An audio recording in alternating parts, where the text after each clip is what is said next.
This is binary to decimal conversion. We have the weight distribution for binary numbers. We have 2 to the 0, that is equal to 1. 2 to the 1 is equal to 2. 2 to the 2, that is equal to 4. That is 2 times 2 equals 4. And 2 to the 3, that is equals to 8. That is 2 times 2 equals 4 times 2 equals 8. And another is 2 to the 4. That is 2 times 2 equals 4 times 2 equals 8 times 2 equals 16. Another is 2 to the 5. That is 2 times 2 equals 4 times 2 equals 8 times 2 equals 16 times 2 equals 32. Then 2 to the power of 6. 2 times 2 is 4 times 2 equals 8 times 2 equals 16 times 2 equals 32 times 2 equals 64. Then 2 to the 7, that is equal to 2 times 2 equals 4 times 2 equals 8 times 2 equals 16 times 2 equals 32 times 2 equals 64 times 2 equals 128, and so forth.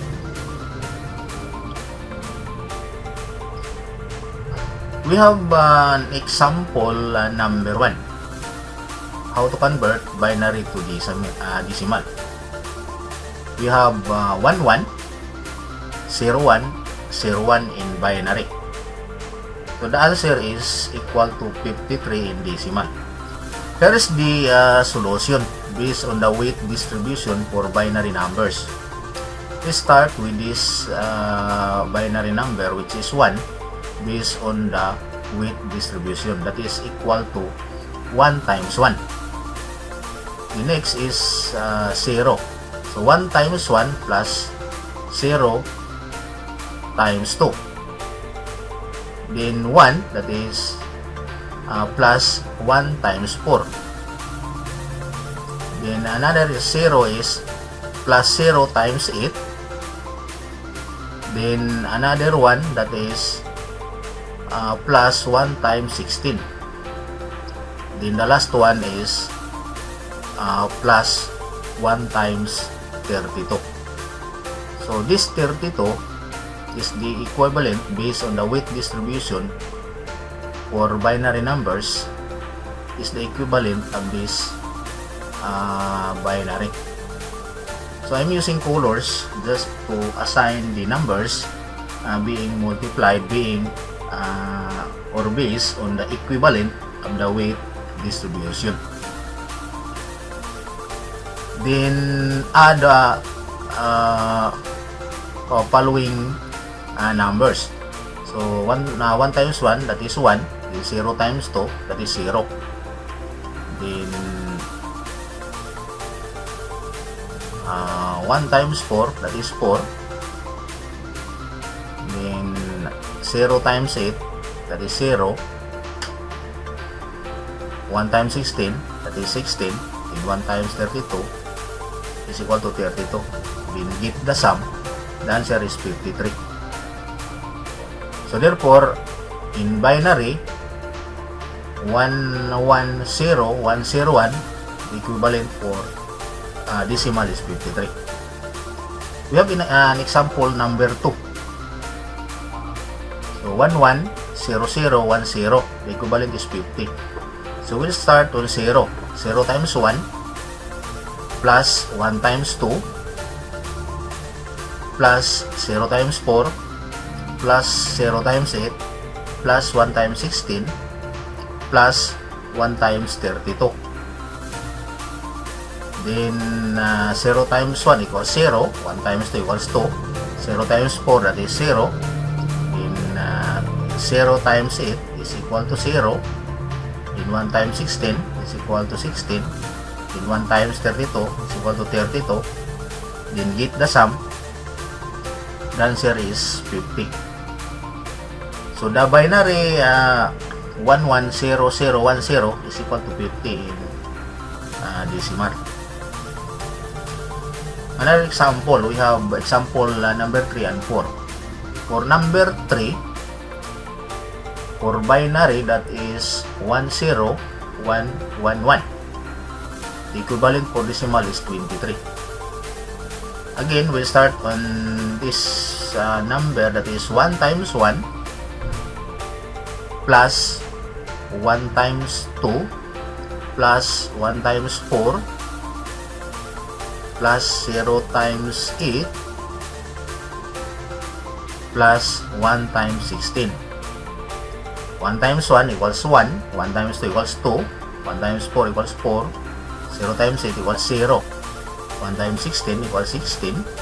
Ingit the sum, 1 plus 2 plus 4 plus 0 plus 16 equals 23. The equivalent of binary, which is 10111, is equal to 23 in decimal. In example number 4, 1111. The equivalent is 15. 1 times 1 equals 1, or 1 times 1 plus 1 times 2 plus 1 times 4 plus 1 times 8. 1 times 1 equals 1, 1 times 2 equals 2, 1 times 4 equals 4, and 1 times 8 equals 8. Ingit the sum, the answer is 15. For binary, which is 1111, the equivalent is 15 in decimal. This is known as a long method on how to convert binary to decimal. We have the short method. In a short method, we should have only to determine the equivalent in the weight distribution.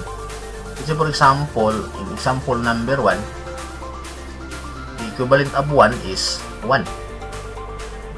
First 1, starting from the right, then second 1, the equivalent is 2, another 1, the equivalent is 4, another 1, the equivalent is 8. Then do not include zeros, because to get the sum, 0 is or during multiplication, because you should have to multiply, let's say in this case, that is 0 times 16, so that is 0. So in getting the sum, do not include these 3 zeros. Then we have 128. So to get the sum, we have 1 plus 2 plus 4 plus 8 plus 128. Our answer is 143. So therefore, 1 0 0 0 1 1 1 1 in binary, the equivalent for decimal is 143. We have example number 2. In binary, we have 1 1 1 1 1 1 1 1. The equivalent for this binary is 255 in decimal.